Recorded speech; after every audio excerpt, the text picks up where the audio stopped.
이 시간 주요 뉴스입니다.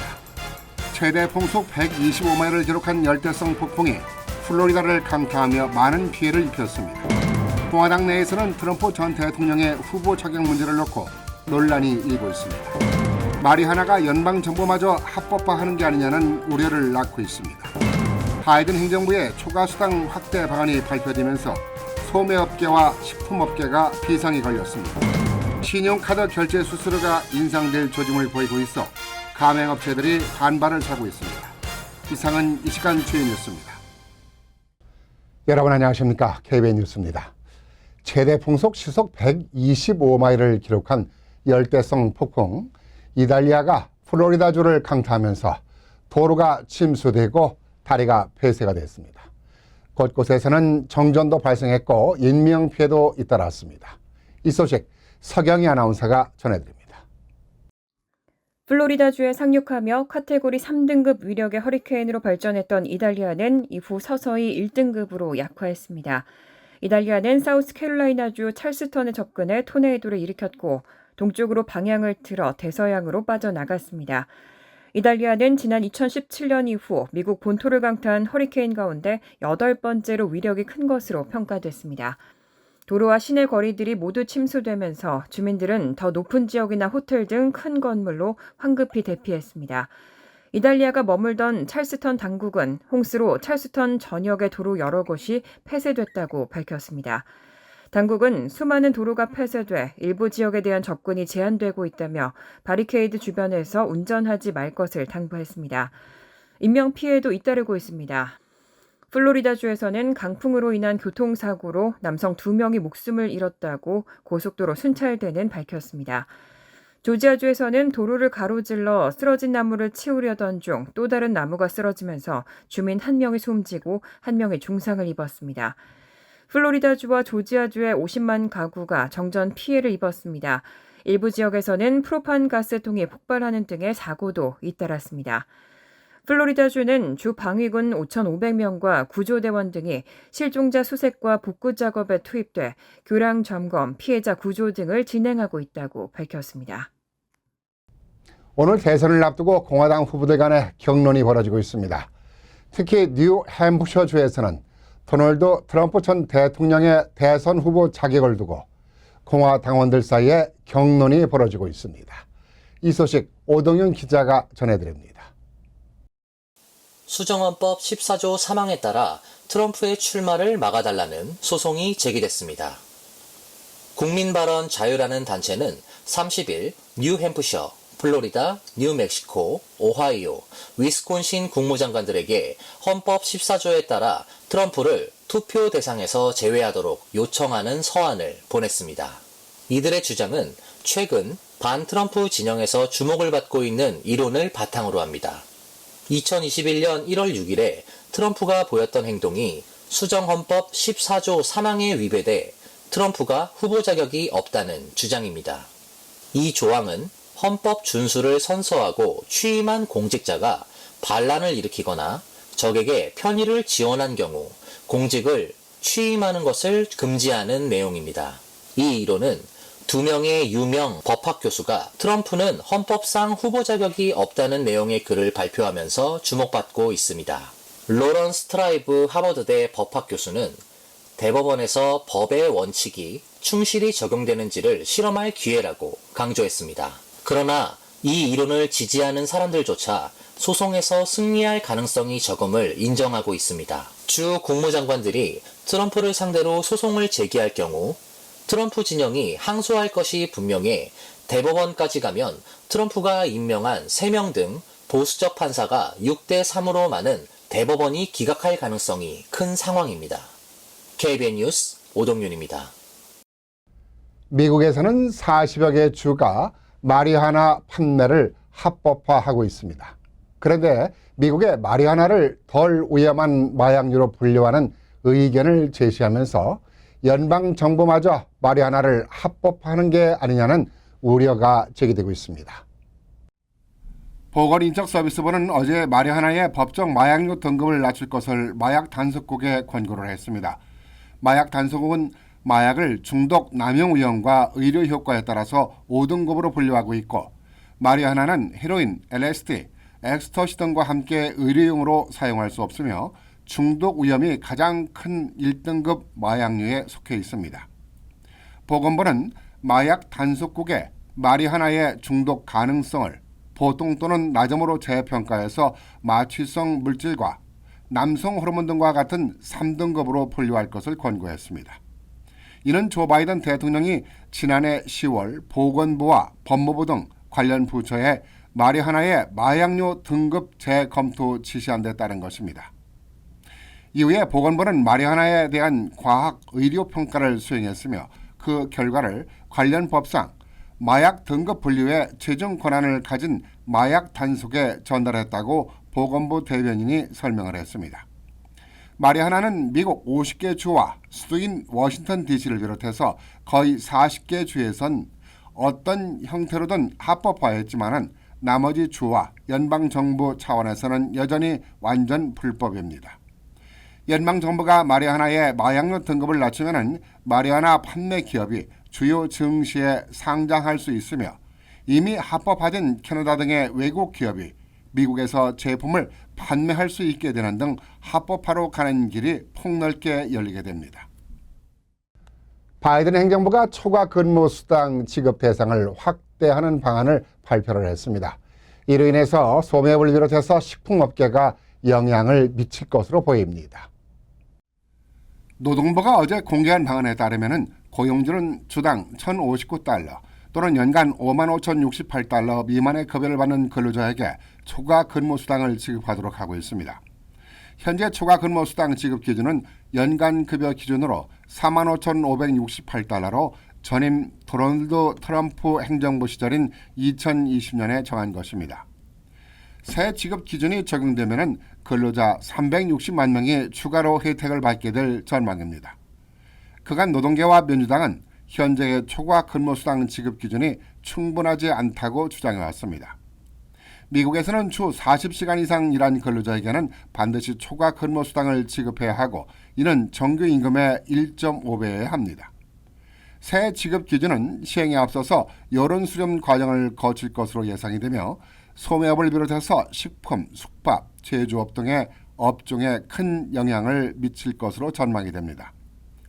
노동부가 이 같은 계획을 발표하자 전미 제조업자 협회와 고용주들은 즉각 반발하고 나섰습니다.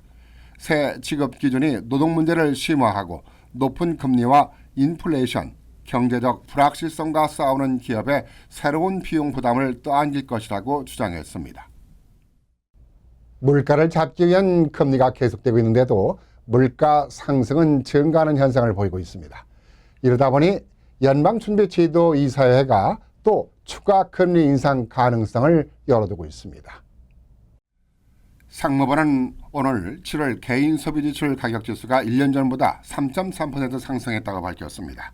지난달과 비교하면 0.2% 상승을 했습니다. 지난달에 비교해서 상승률은 6월과 같았지만 지난해 같은 달에 비교해서 상승률이 지난 6월 3.0%보다 소폭 상승을 했습니다. 상품 가격은 1년 전보다 0.5% 하락했지만 서비스 가격이 5.2% 상승을 했습니다.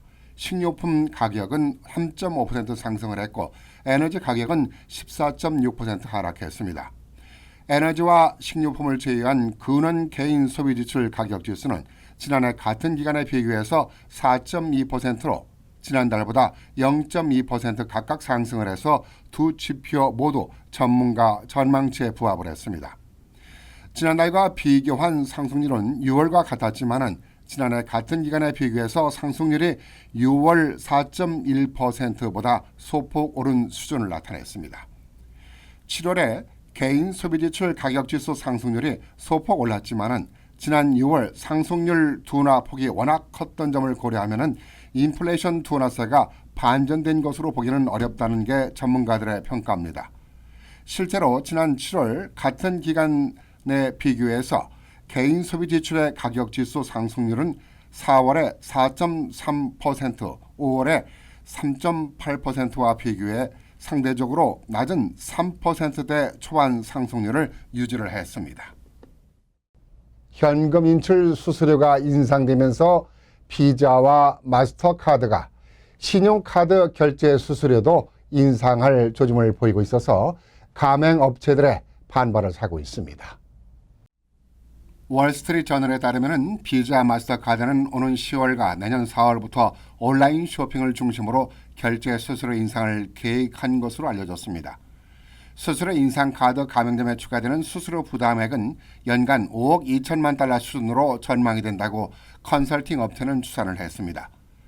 이로 인해 카드 수수료 인상으로 소비자들의 부담이 가중될 것으로 보입니다. 수수료는 가맹점인 판매자가 부담을 하지만 가격 인상 등을 통해서 소비자에게 전가될 수 있기 때문입니다. 시장조사 업체 닐슨의 보고서에 따르면 미국 내 신용카드 가맹점은 지난해 비자와 마스터카드 수수료로 930억 달러를 지불했습니다. 2012년 330억 달러 대비해 10년 만에 3배 수준으로 증가한 규모입니다. 가맹점들은 비자, 마스터카드의 수수료 인상 계획에 부정적인 반응을 쏟아냈습니다. 전미 편의점협회는 많은 사업체가 팬데믹에서 여전히 회복 중이며 고물가와 고금리로 이미 타격을 받은 상태라면서 카드 수수료를 인상하기에는 시기와 여건이 모두 나쁜 상황이라고 비판했습니다. 정치권도 관심을 보이고 있습니다. 연방상원은 지난 6월 카드 가맹점이 비자와 마스터카드 결제망을 거치지 않고서도 해당 카드 결제 정보를 처리할 수 있게 하는 법안을 발의한 바 있습니다. 노스캐롤라이나 대학교 채플힐 캠퍼스에서 중국인 대학원생이 지도교수에게 총격을 가해 살해를 했습니다. 이 과정에서 대학 경찰이 범죄자 수색 도중에 엉뚱한 동양인을 체포를 해서 아시아계 학생들 사이에서 인종 프로파일링에 대한 우려가 커지고 있습니다. 인종 프로파일링이란 피부색이나 인종을 기준으로 용의자를 특정하는 수사 기법을 말합니다. NBC 보도에 따르면 자신의 지도교수에게 총격을 가해서 살해한 중국인 유학생 용의자 타일레이 치를 대학 경찰이 검거하는 와중에 다른 동양인의 손목에 수갑을 채운 것으로 드러났습니다. 노스캐롤라이나 대학교 경찰서장은 중국인 용의자 타일레이 치가 체포되기 전 그의 인상착의와 비슷한 다른 인물이 잠시 구금됐었다고 밝혔습니다. 제임스 서장은 체포된 인물은 현장 가까이 있었고 용의자에 대한 잘못된 설명이 실수로 이어졌다면서 우리는 그 남성이 실제로 용의자가 아니었음을 매우 빠르게 확인했다고 말했습니다. 노스캐롤라이나 대학교 경찰은 추가 논평 요청에 응하지 않았습니다. 이 대학의 아시아계 학생들은 불안감을 감추지 못하고 있습니다. 용의자의 사진이 공개되고 잘못 구금된 사람에 대한 소식이 전해지면서 공공장소 나가는 것을 피하고 안경을 착용하는 등 인종 프로파일링에 대한 두려움이 표면화되고 있습니다. 학생들은 무고한 아시아 학생들이 억울한 누명을 쓸 수 있을 뿐만이 아니라 폭력과 연관될 수 있다는 생각에 불안하다면서 경찰의 잘못된 대응을 비난했습니다. 주택 소유자는 초록색 봉투, 세입자는 보라색 봉투를 받게 되실 겁니다. 이 봉투가 무슨 봉투냐면은 뉴저지주 재산세 환급을 위한 앵커 프로그램 신청서 안내입니다. 뉴저지 주정부에서 발송이 시작이 됐습니다. 뉴저지주 재무부는 기존 주택 소유주 150만 명, 세입자 56만 명 등 총 200만 명 이상에게 앵커 프로그램 신청 안내서를 발송했다면서 내일까지 우편물이 배달될 것이라고 밝혔습니다. 주택 소유자는 초록색 봉투, 세입자는 보라색 봉투로 안내서를 각각 받게 됩니다. 안내서에는 신청 시 필요한 아이디와 핀 번호를 포함해서 신청 방법이 명시되어 있습니다. 주 재무국은 안내서를 받은 모든 사람들에게 수혜 자격이 있는 것은 아니라고 밝혔습니다. 재무국은 이달 중순 지난해 앵커 프로그램 수혜자 중 130만 명 이상에게 별도 신청 절차 없이 자동으로 새로운 환급금이 지급된다는 통보서를 발송한 바 있습니다. 통보서를 받지 못한 이들 중에서 신청 안내서를 받은 주민은 오는 12월 29일까지 신청서를 온라인이나 전화 등을 통해서 접수해야만 합니다. 또 지난해 수혜자 중에 환급금을 받은 은행 계좌 정보 변경 등이 필요한 경우는 오는 9월 30일까지 온라인을 통해 수정 요청을 해야 합니다. 뉴저지 주 정부는 오는 11월 1일부터 환급금 지급을 시작할 계획입니다. 앵커 프로그램 신청 등에 대해서 한국어 안내가 필요한 경우 엘렌박 주 하원의원실이나 뉴저지 민권센터에 연락을 하게 되면 도움을 받을 수 있습니다. 간추린 소식 전해드리겠습니다. 노동부가 오늘 발표한 지난주 신규 실업수당 청구 건수는 22만 8천 건으로 한 주 전 대비 4천 건 줄어 3주째 감소세를 이어갔습니다. 신규 실업수당 청구 감소는 미국 경제가 여전히 호조를 이어가고 있다는 걸 시사합니다. 최소 2주 이상 실업수당을 신청하는 계속 실업수당 청구 건수는 182만 7,732건으로 직전주 대비 11,433건 줄었습니다. 신규 실업수당 청구 건수는 금융 및 기술 분야에서 기업들이 고용을 줄이면서 올해 들어 증가 추세를 이어오다 6월 중순 이후 등락을 거듭하고 있습니다. 전미부동산 중개인협회에 따르면 7월 잠정주택 판매 지수는 77.6으로 전월보다 0.9% 상승했습니다. 6월 0.3%에 이어 2개월 연속으로 상승한 겁니다. 하지만 지난해 같은 달과 비교하면 14% 하락했습니다. 6월보다는 하락률이 둔화했습니다. 전문가들은 일자리가 늘어나고 있고 이에 따라 잠재적인 주택 구매자의 풀이 확대하고 있다며 다만 주택담보대출 금리 상승과 제한적인 재고는 일시적으로 많은 사람들의 주택 구매 가능성을 방해했다고 설명했습니다. 뉴욕시 접객업 연맹이 최근 시내 5개 보로 소재 280개 식당 업주들을 대상으로 실시한 설문조사 결과 사업의 미래에 대한 전망을 묻는 질문에 38%가 비관적이라는 입장을 밝혔습니다. 미래를 비관하는 이유는 코로나19 팬데믹을 거치며 소비자들의 식습관이 구조적으로 변했기 때문이라는 분석입니다. 응답자의 절반 이상이 지난 7월 한 달 수익이 지난해 7월 대비 크게 감소했다고 답변했습니다. 뉴욕시 접객업 연맹의 관계자는 실저녁 식당 등 요식업소들의 경기 회복 속도가 다른 업종에 비해 늦다며 인플레이션 영향으로 비용까지 증가하면서 요식업계의 어려움이 가중되고 있는 만큼 정부 차원의 더 많은 관심과 지원이 필요하다고 강조했습니다. 내일부터 뉴욕주 담배세가 기존 $4 35센트에서 $5 35센트로 $1 인상됩니다. 뉴욕시 담배세 역시 $5 85센트에서 $6 85센트로 $1 오르게 됩니다. 이번 인상으로 뉴욕주는 전국에서 담배세가 가장 비싼 주가 됐습니다. 뉴욕 다음으로 담배세가 비싼 지역은 워싱턴 DC로 현재 $4 50센트입니다. 캐시 호컬 주지사는 담배세 인상이 청소년 흡연자를 9%까지 줄이고 2만 2천 명의 청소년이 성인 흡연자가 되는 것을 방지하며 흡연으로 인한 조기 사망 감소에 기여하게 될 것이라고 밝혔습니다.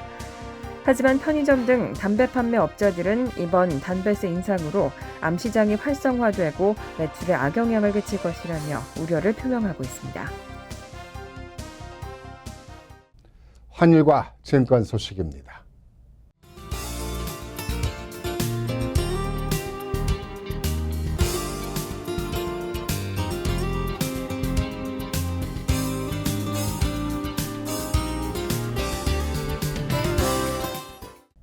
이어서 날씨입니다. 금요일은 화창하고 쾌적한 날씨가 예상됩니다. 낮 최고 기온은 76도, 섭씨 25도, 밤 최저 기온은 62도, 섭씨 17도로 예상됩니다. 토요일은 화창한 가운데 가끔 구름 끼는 날씨가 예상됩니다. 일요일도 대체로 화창하고 무더운 날씨 예상됩니다. 한국계 연방하원 의원이 4명이나 있어서 든든합니다. 한국계 의원들이 내년 선거를 앞두고 선거 후원금이 상위권을 맴돌며 선거를 하고 있다고 합니다. 선거 자금이 많다는 것은 그만큼 영향력이 있고 당선 가능성이 많다는 얘기입니다. 한국계 정치인들이 연방의회에서 제 역할을 잘하고 있어서 한인동포들의 마음이 든든하기만 합니다. 이렇듯 우리의 정치력이 더 향상되기 위해서는 지방 정치의 발전 또한 매우 중요하다고 봅니다. 시의원이나 시장에 출마한 한국계 정치인들에게도 관심과 후원을 통해서 우리의 풀뿌리 정치를 만들어 나가야겠습니다. 이상으로 KBN 뉴스를 마치겠습니다. KBN과 함께 즐거운 저녁 시간 되시기 바랍니다. 감사합니다.